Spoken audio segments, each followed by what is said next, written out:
Hi everyone, welcome to Om Brewok Story. Semoga kalian sehat selalu dan diberikan rezeki yang berkah tentunya. Udah lama ya kita nggak membahas film yang inspiratif. So kali ini Om akan membawakan alur cerita yang diangkat dari kisah nyata. Film yang berjudul Mission Mangal ini menceritakan tentang kisah para ilmuwan antariksa India buangan yang mengejar mimpi mereka untuk melakukan misi eksploitasi di planet Mars. Dari awalnya mereka dicemooh dan dihina karena mimpi mereka yang ketinggian. Akan tetapi dengan dana dan tim yang bisa dibilang buangan dan pas-pasan, mereka berusaha untuk mewujudkan mimpi mereka. Dah, nggak usah pakai lama, bumper Om Brewok Story.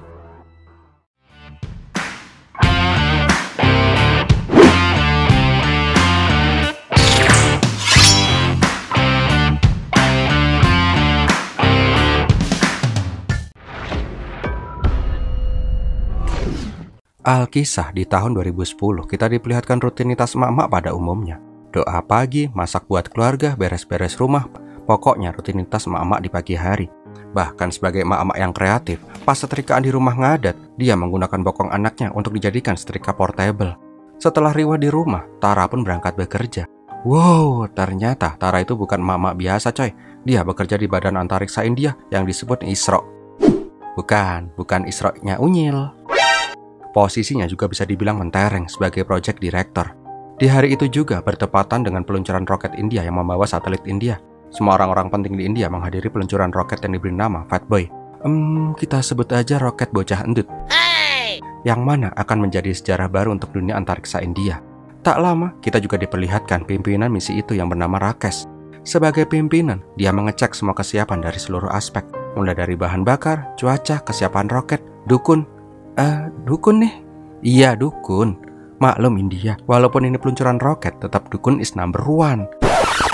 Pada saat menghitung mundur untuk peluncuran, tiba-tiba divisi Tara mendapatkan peringatan tentang suhu yang di luar batas normal. Di sini Tara bimbang, tetapi dia mengambil keputusan untuk tetap menjalankan misi, karena dia mengira suhu panas itu karena suhu cuaca saja.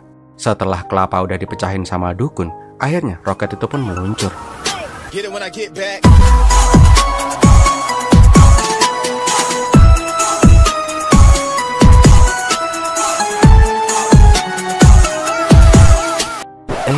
Kok jadi bempernya IQ7 sih Om?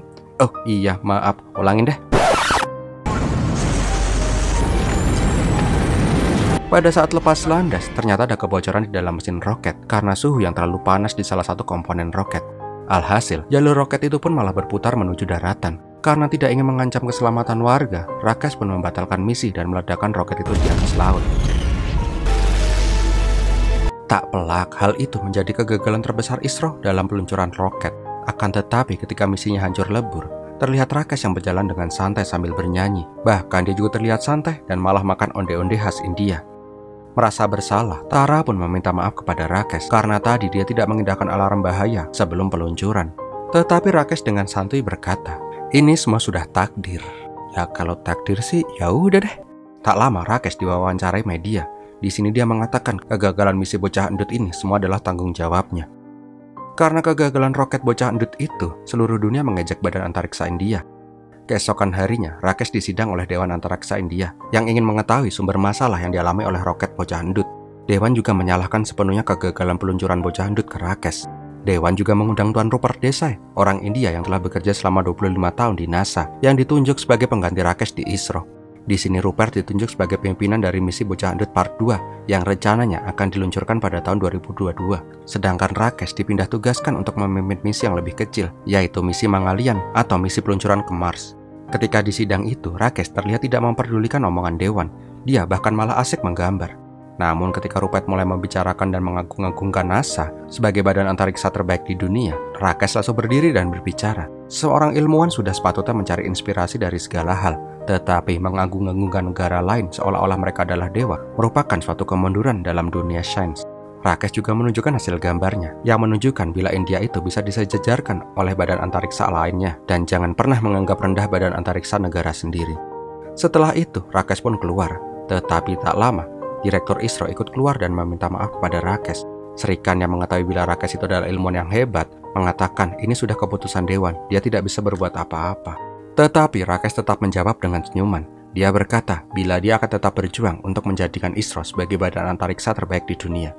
Sedangkan di tempat lain diperlihatkan Tara yang pulang ke rumah. Di sini dia langsung dibuat tambah mumet ketika mendapati suami dan anaknya lagi bertengkar. Ternyata Dilip ketahuan menyimpan dan membaca Al-Quran oleh ayahnya. Sunil tidak terima bila Dilip mempelajari agama Islam, sedangkan Dilip merasa dia sudah besar untuk menentukan nasibnya sendiri. Kembali lagi ke Rakesh. Diperlihatkan bila Rakesh datang ke kantor barunya untuk misi Mars. Tetapi nggak kayak di film-film yang kantornya penuh dengan komputer-komputer canggih. Ternyata Rakesh mendapat kantor bekas gudang tua yang isinya kosong melompong. Ini kantor peluncuran roket atau lapangan futsal ya? Kosong banget kayak perasaan doi ke kamu. Iya kamu, gak usah pura-pura toleh-toleh. Bahkan saking kosongnya, pikiran Rakesh pun menjadi kosong. Sampai-sampai dia mengobrol sama Empus. Gak lama Tara datang dan melihat atasannya yang mulai halu. Kembali lagi dia meminta maaf karena dirinya lah Rakesh sampai ngobrol sama Empus kayak gitu. Tara juga gak bisa menerima ilmuwan hebat seperti Rakesh diperlakukan seperti ini karena kesalahan dirinya. Rakesh mah santai-santai aja, dia malah menyarankan Tara untuk ikut misi yang dibawahi oleh Rupert. Sore harinya diperlihatkan Tara yang udah pulang ke rumah. Di sini dia langsung masak dan mau tekin kangkung sambil nonton TV. Wah, kayak penontonnya Om Ewok nih. Di TV diberitakan bila NASA sedang mengembangkan proyek pengiriman robot satelit ke Mars.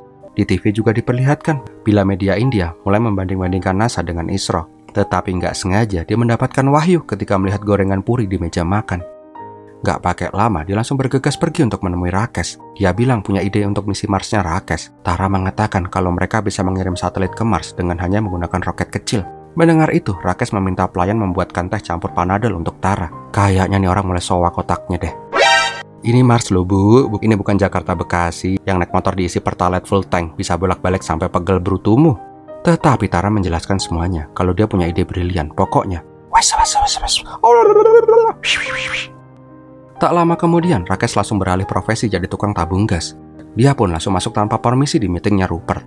Gak pakai babi bu, dia langsung memasang kompor di sana untuk demo masak menggoreng tanpa minyak goreng. Padahal itu imbun. Rupert dan yang lainnya juga bingung. Tetapi Rakesh dan Tara tetap aja masak puri. Setelah minyak panas, mereka pun mematikan kompor. Tetapi puri masih bisa matang karena panas dari minyak goreng itu masih tersisa. Intinya Rakesh mengatakan, buat apa mengisi bahan bakar banyak-banyak untuk misi peluncuran ke Mars kalau bisa memanfaatkan daya dorong dari jet roket di angkasa? Tara mengatakan bila India bisa mengalahkan Amerika untuk misi peluncuran roket ke Mars, yaitu dengan memanfaatkan gaya gravitasi bumi untuk membuat roket berputar pada kecepatan tinggi tanpa menggunakan tenaga roket.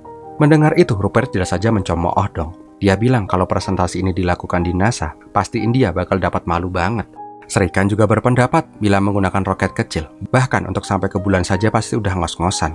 Tetapi Rakesh tetap yakin bila India harus lebih cepat menjalankan misi ini dari Amerika untuk membuktikan ke dunia bila ISRO itu lebih baik dari NASA.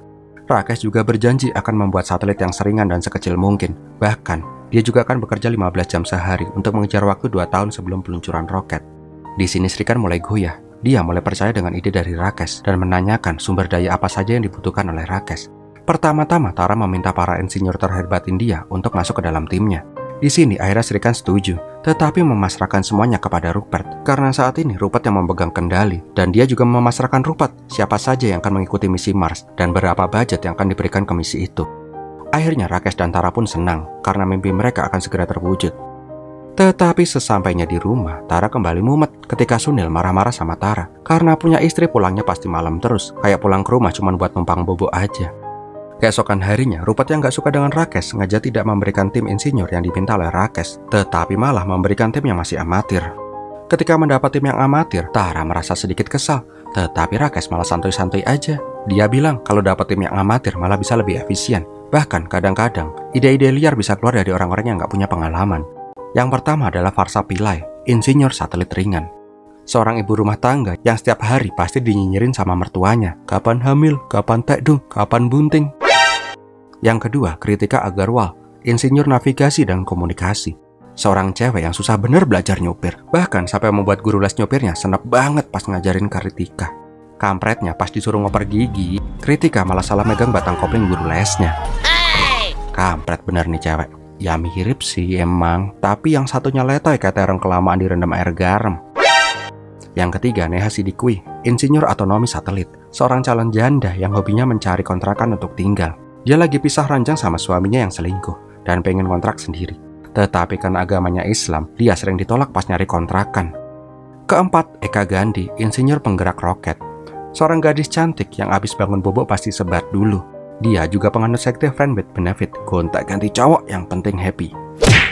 Kelima, Prameswar Joshi, insinyur kamera dan kargo roket, seorang jomblo tulen yang percaya banget dengan tahayul. Kesehariannya selalu ke kuil untuk meminta doa jodoh.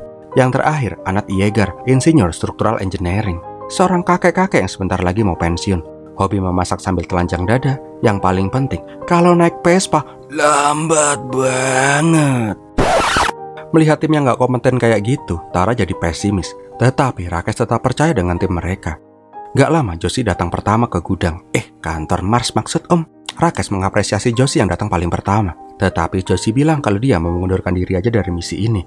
Soalnya tadi dia ke kuil dan pendeta bilang dia nggak cocok kerja di Mars, cocoknya dia kerja di air. Kalau nggak percaya, tanya aja Ki Jogobodo lah. Saya, Ki Jogobodo, akan menuntun Anda menjalani hari berdasarkan perhitungan weton, ketik rek weton. Dia bilang kalau dia sampai melanggar ramalan itu, dia bakal menjomblo seumur hidup. Tetapi pas Eka masuk ke sana, Joshi langsung kicep. Mata nih, cok. Gak lama kritiknya juga datang. Joshi kembali kicep dong. Ya udah kalau mau keluar dari sini silahkan. Bapak tadi kan cuma bercanda lagian pak. Bapak mah baperan, masa gitu aja marah sih pak. Jelas tetap di sinilah pak. Misi Mars adalah mimpi dari kecilku. Dapurmu mas. Ada cewek bening langsung berubah pendirian. Intinya semua orang pun datang. Gak pakai lama Tara menjelaskan tentang misi mereka. Di sini buah biacarane, mereka disuruh membuat satelit sekecil dan seringan mungkin untuk misi ini. Intinya walaupun hampir mustahil, selama beberapa bulan mereka merancang sebuah satelit yang dimaksud. Akan tetapi suatu hari, Srikan datang ke kantor itu. Di sini dia harus memberikan kabar buruk bila misi Mars ini akan dibatalkan karena pemerintah India saat ini sedang kekurangan anggaran. Apalagi dana ISRO sudah banyak terkuras untuk pengembangan bocah endut part 2 yang sedang dikerjakan oleh Rupert. Mendengar kenyataan itu, jelas saja Rakesh dan yang lain pun kecewa. Tetapi apalah daya, mereka nggak akan bisa menjalankan misi kalau nggak ada dana dari pemerintah. Satu persatu tim juga ikut pergi meninggalkan Rakesh dan Tara. Sesampainya di rumah, Tara yang galau akhirnya bilang ke Sunil kalau dia berniat resign aja dan menjadi emak-emak tulen rumah tangga. Tetapi tidak dengan Rakesh. Dia nggak mau menyerah begitu saja. Dia langsung datang ke kantor pusat ISRO. Di sana dia pun langsung memegang laptop dan menunjukkan berita bila kemarin Cina gagal menerbangkan roket ke Mars. Rakesh mengatakan bila dunia sedang berlomba-lomba untuk menjalankan misi Mars, tetapi kenapa India malah menyia-nyiakan peluang menjadi negara Asia pertama yang bisa sampai di Mars. Srikan mengatakan kalau mereka nggak punya dana lagi. Di sini Rakesh langsung menunjukkan sebuah foto lawas, dua orang pemuda yang memiliki mimpi membuat roket pertama di India. Dengan alat seadanya, mereka bisa membuat roket pertama di India. Orang itu adalah legenda dan inspirasi dari Rakesh. Dan orang itu adalah mantan Perdana Menteri India, Abdul Kalam, dan Direktur ISRO saat ini, Srikan Bhosle. Dua orang itu saja bisa membuat roket menggunakan bahan dari bengkel. Tetapi kenapa kita yang sudah memiliki segalanya harus menyerah karena masalah dana? Bila dana memang tidak mencukupi, kita bisa menekan biaya dan menemukan jalan agar bisa menyelesaikan roket ini. Karena penjelasan dari Rakesh itulah, Srikan akhirnya kembali yakin. Dia pun memberikan separuh dana dari pengembangan bocah endut ke misi Marsnya Rakesh. Bahkan Srikan meminta para insinyur terhebat ISRO untuk membantu Rakesh. Jelas saja Rupert nggak terima dong. Tetapi Rakesh bilang kalau dia nggak butuh insinyur baru. Dia pengen tim lamanya aja direkrut kembali. Di tempat lain diperlihatkan kehidupan ex tim Mars. Farsa yang sekarang ternyata sudah mengandung. Kritika yang kembali les nyopir mobil. Pak, kenapa burungnya ditutupin pak? Takut diremas lagi ya? Gak lama Kritika mendapat telepon dan dikabari kalau suaminya mengalami kecelakaan pada saat menjaga perbatasan. Jelas saja dia langsung rem mendadak dong. Ketubrak. Sedangkan di warnet diperlihatkan Eka yang sedang mendaftar ke NASA, yang ditemanin Joshi yang masih aja usaha. Untuk Neha, dia masih hobi mencari kontrakan dan tetap aja masih aja ditolak-tolak karena agamanya. Lalu Anat, dia pengen pensiun dan pulang kampung. Tetapi pas dikabarin misi aktif lagi, dia ninggalin istrinya untuk pulang kampung sendiri. Intinya Rakesh dan Tara menjelaskan kalau emang misi mereka dilanjutin lagi. Tetapi mereka cuma mendapatkan dana yang kecil banget, cuma 4 miliar rupiah. Jadi mau nggak mau mereka harus lebih hemat untuk misi ini. Bahkan anggaran kopi aja dipotong. Beberapa hari bekerja, tim Mars mendapatkan cobaan yang kedua. Ketika satu persatu tim mendapatkan masalah masing-masing. Kritik yang sering pergi tanpa izin karena pengen ngerawat suaminya. Nggak usah ketawa mbak. Itu bukan ketawa om. Itu mbak Kritiknya lagi pakai filter mewek yang lagi viral di TikTok om. Di kantor, tim Mars juga kehilangan Farsa yang mengajukan pengunduran diri karena dia ingin fokus melahirkan dan merawat anaknya. Di sini Rakesh mengatakan kalau ini adalah kesempatan sekali dalam seumur hidup. Dia memberikan pilihan ke Farsa, mengandung dan merawat anak sembari bekerja dan mencetak sejarah, atau menyerah dan menjadi ibu rumah tangga tulen. Nggak lama, anak juga datang dan meminta cuti. Ini lagi ngapa sih kek? Hamil juga? Bukan pak, tadi saya nyuruh motor karena mogok. Saya cuti setengah hari ya. Ini dengkul rasanya kemeropok pak. Aish.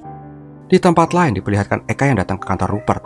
Ternyata dia malah mendaftar di divisinya Rupert karena dia beranggapan dengan menjalankan misi yang lebih bonafit, dia bakal akan lebih mudah mendaftar ke NASA. Di sini Rupert mengatakan kalau belum ada lowongan, tetapi akan memikirkannya. Nggak cuma cukup di situ saja, tim Mars juga tidak bekerja seperti yang diharapkan oleh Tara. Mereka jarang lembur dan sering pulang cepat. Malamnya Tara curhat sama Rakesh, kayaknya mustahil deh menjalani misi tepat waktu. Tetapi Rakesh berkata, misi ini adalah mimpi Tara dan dirinya. Sedangkan untuk yang lain, misi ini hanyalah sebuah pekerjaan. Bila mereka nggak punya motivasi lebih, mereka nggak akan maksimal kerjanya. Rakesh menyuruh Tara untuk bagaimanapun caranya agar anak buahnya bisa lebih termotivasi. Sesampainya di rumah, Tara kembali dibuat senewan ketika Sunil marah-marah karena anak perawan mereka belum juga pulang. Sunil juga berkata kalau Tara itu ibu yang egois yang gak memikirkan keluarganya. Karena udah capek di kantor dan di rumah juga disalahin, Tara langsung menelpon temannya Anya. Setelah itu, Tara langsung mengajak Sunil untuk pergi ke sebuah klub. Lah ini kita mau nyari anak kita kok malah diajak jedak-jeduk sih? Santuy. Benar ternyata Anya lagi jedak-jeduk di sana sama teman-temannya. Pas mau minum minuman yang kebakar, Tara tiba-tiba datang dan ikut nimbrung. Nggak cuman itu, dia langsung nyikat tuh minuman api unggun. Jelas aja, kalau orang tua udah ikut ke tongkrongan, pasti semua jadi males kan? Nggak cuman itu, Tara juga mengajak Sunil buat ajucing di stage. Tetapi bangkeknya, karena nggak tahu jedak-jeduk anak muda zaman sekarang, Sunil pun request lagu Jatilan dong. Dan dia pun langsung jaget mang.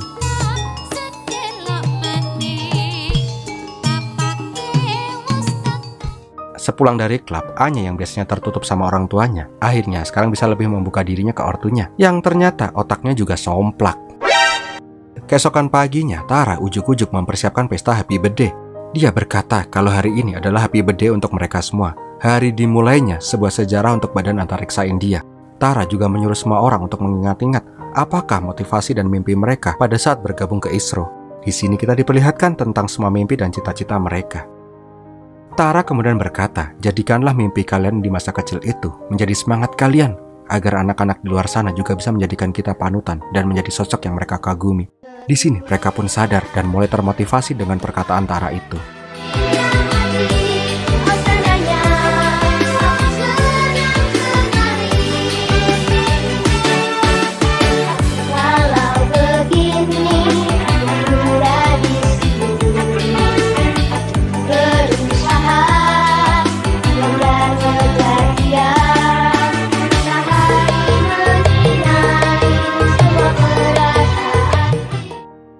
Nah, suatu hari, Anat yang mau berangkat bekerja melihat demo lingkungan hidup. Di kantor, dia langsung punya ide gila untuk mengurangi bobot dari satelit mereka. Alih-alih menggunakan metal yang berat dan mahal, Anat menyarankan mereka menggunakan plastik saja, lebih murah dan lebih ringan. Nggak pakai lama, mereka pun membuat sebuah bahan baru dari komposit plastik untuk bodi satelit mereka, dan hasilnya pun cukup memuaskan. Suatu hari juga, Eka yang disuruh menghitung konsumsi bahan bakar satelit mengatakan kalau hal ini adalah hal yang mustahil. Mendengar hal itu, Rakesh langsung marah-marah. Bahkan Rakesh mengusir Eka dari tim itu kalau Eka nggak bisa memecahkan masalah ini. Jelas aja Eka marah dong. Ibarat kata, ngisi bit 1 liter harus bisa menempuh jarak Banten sampai Banyuwangi. Kalau mau ngirit, naikin kapal aja terus ditiupin tuh sampai napas kempot. Ngomong-ngomong kapal, Eka akhirnya memiliki ide. Keesokannya, dia langsung mempresentasikan idenya dengan cara mengubah struktur satelit. Dengan konsep barunya, mereka nggak perlu bahan bakar yang banyak, karena hanya butuh panel surya yang lebih besar agar daya dari matahari bisa menggerakkan satelit itu.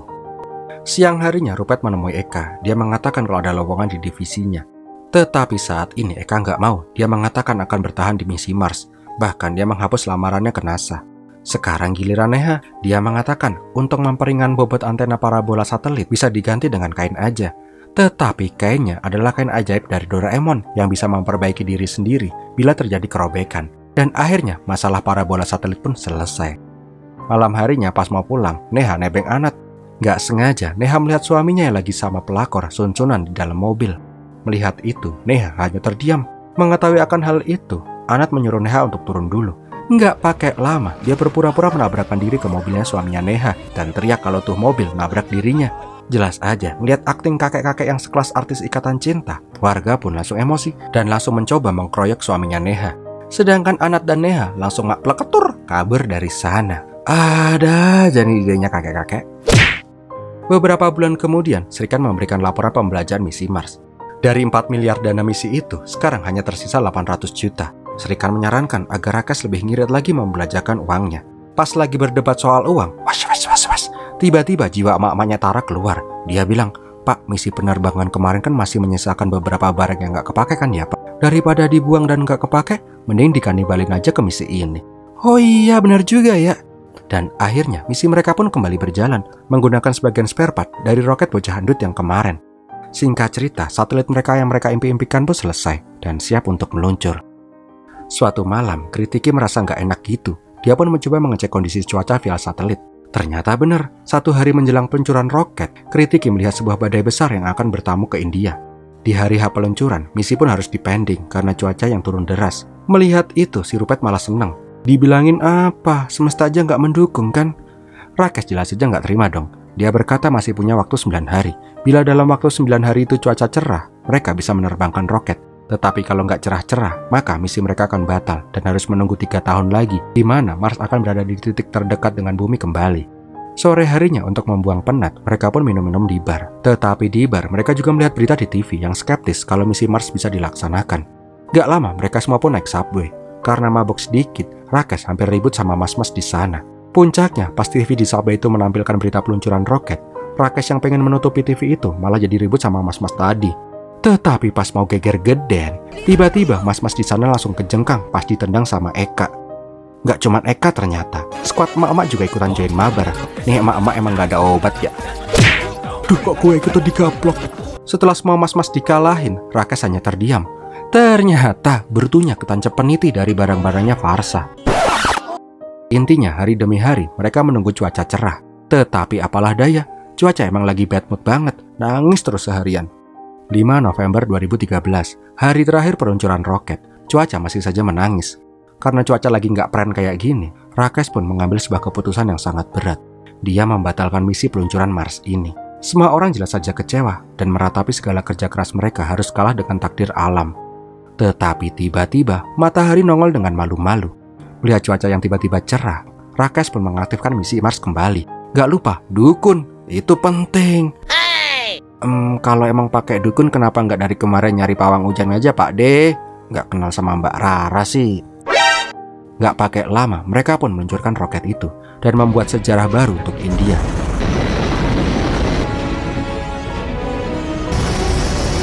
Singkat cerita, roket pun berhasil keluar angkasa dan melemparkan satelit memasuki orbit bumi.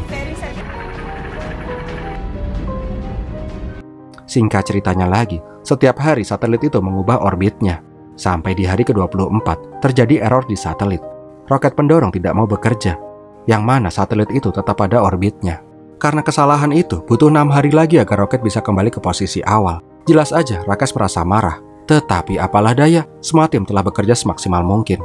Di hari ke-30, akhirnya satelit bisa meninggalkan orbit bumi menuju Mars. Dengan kecepatan 72.000 km per jam, satelit itu pun berhasil menembus area gravitasi bumi dan pergi menuju planet Mars. Ketika semua orang pada happy, tetap aja si Rupert mencemooh karena keterlambatan 6 hari yang kemarin. Emboh tuh satelit bisa sampai ke Mars atau enggak? 10 bulan kemudian, hal buruk pun terjadi ketika satelit Mangalayam terkena badai matahari. Tak pelak, hal itu membuat bumi kehilangan sinyal dari satelit. Di saat semua orang mencoba mencari cara mengembalikan sinyal satelit, Kritika langsung mematikan semua listrik di pusat kendali. Tetapi setelah itu, sinyal bisa kembali tersambung. Ternyata Kritika mengambil resiko yang sangat besar, merestart koneksi ke satelit. Jadi mereka bisa menemukan kembali satelit yang hilang itu. Bahkan saat ini, kecepatan satelit itu bertambah menjadi 72.500 km per jam karena efek badai matahari itu. Jelas saja semua orang merasa senang karena waktu yang terbuang kemarin bisa ditutupi dengan kecepatan satelit yang bertambah. Singkat cerita, hari di mana satelit sampai di orbit Mars pun tiba. Semua orang harap-harap cemas dengan misi ini. Permasalahannya saat ini adalah kecepatan satelit yang di luar batas maksimal.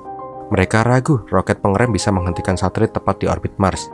Bila salah perhitungan sedikit saja, maka satelit akan hilang selamanya.